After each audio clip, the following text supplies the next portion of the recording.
in the atmosphere of the early 60s, late 50s, when the very idea of Barack Obama was an imaginary one because it was criminal, it was taboo and against the law for people of different races to dream up or love into existence a child like this one. So it was a very early dream that this could even come about, you know, and it wasn't. It took the struggle of the civil rights movement to open political space to make this personal dream a political possibility. So those of us who go way back, you have to understand, have a lot at stake here. This whole scenario of an end of the war and a withdrawal of troops is an effort by Bush and McCain, coordinated, to take the issue of Iraq off the table during the elections so it can be restarted if they needed to restart in January. We've been fooled once, we will not and should not be fooled again. That's what's going on.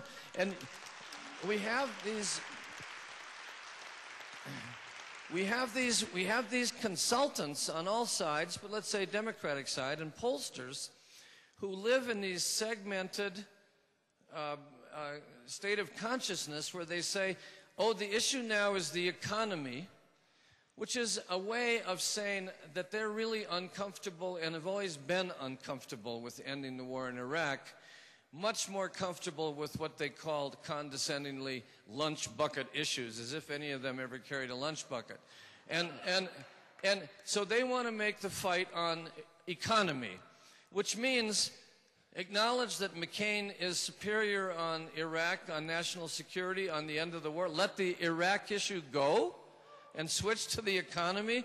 We have to say, no way, we can't allow that. What we need is to link the issues and say that the war in Iraq is a direct cause of the recession we're in, that $3 trillion are being spent that could have been spent in Pennsylvania or Ohio or here in Colorado on housing, on health care, and the rest of it. And I have to tell you, this is not just campaign rhetoric, although I think this time of year we need rhetoric. I'm talking about experience, which is the great teacher. And I'm saying this: give up the idea that you can work on your domestic issues alone, whether it's women's issues, whether it's environmental issues, labor issues, because the war will never let you get there. We will not have enough money ever for health care. It's been in the Democratic Party platform since 1948. We're the only country in the industrial world that doesn't have national health insurance. And it's because we're the only country in the industrial world that has fought war after war after war. And you can say, okay, oh, some of them were justified. Oh, what about this? What about that? But my friends, is there not a pattern here? Do we not notice this? That our lives are continually disrupted and our pocketbooks are continually robbed by people who have another noble cause for our sons and daughters to die in a faraway country. Is it really because we are the only superpower that can save democracy? If these people were interested in democracy, yeah, we can talk about Florida, Ohio. We can talk about that, but they're only talking about democracy on the border of Georgia and the former Soviet Union and democracy across the Middle East. And those democracies are to be imposed by military occupation, advisors, American money, the rest of it in the expansion of empire. But you notice they're awfully quiet about the greatest democratic revolution going on in the world. All of Latin America, our brothers and sisters. We from this part of the country, we know this. Maybe the people on the East Coast will catch up. But we know this. We are in ancient Mexico. These troubles have been going on a very, very long time. And here, you've had a transition from American-backed dictatorships to elected democratic governments of various stripes.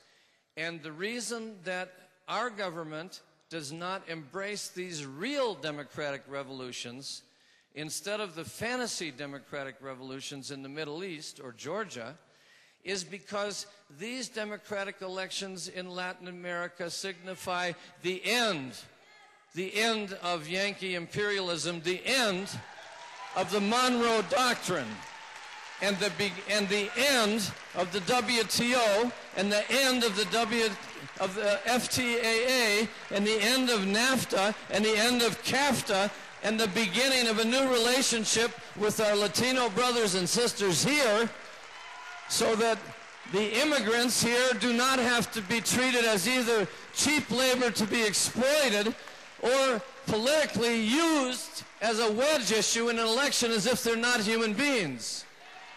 This is our future. Our future is not on the border of Russia. Our future is here. Colorado is a swing state. Colorado is in the midst of this.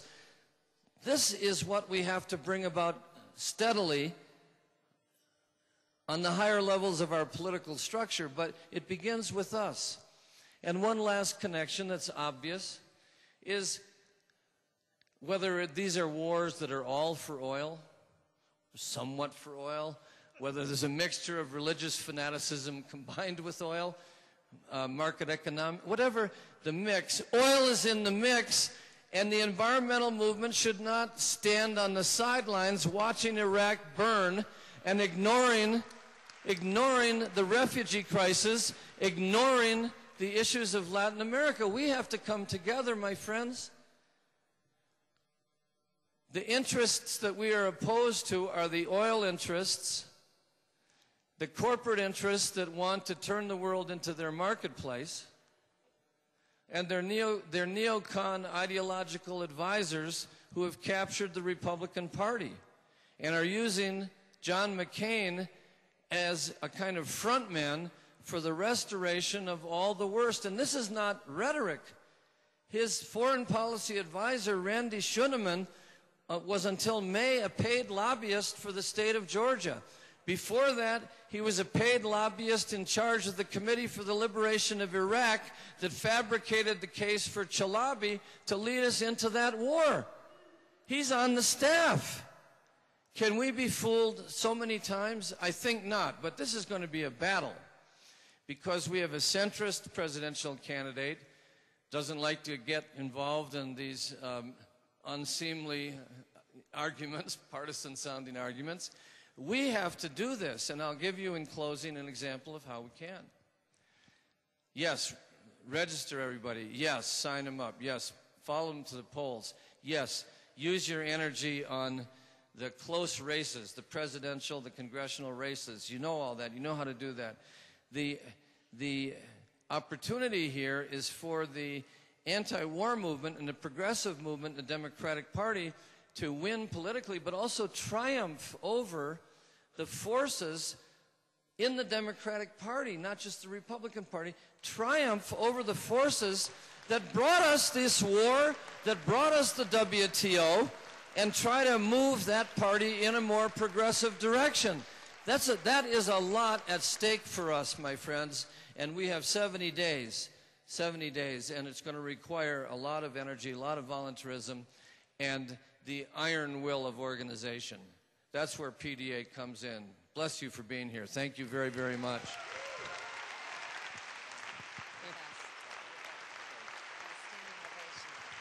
Tom Hayden.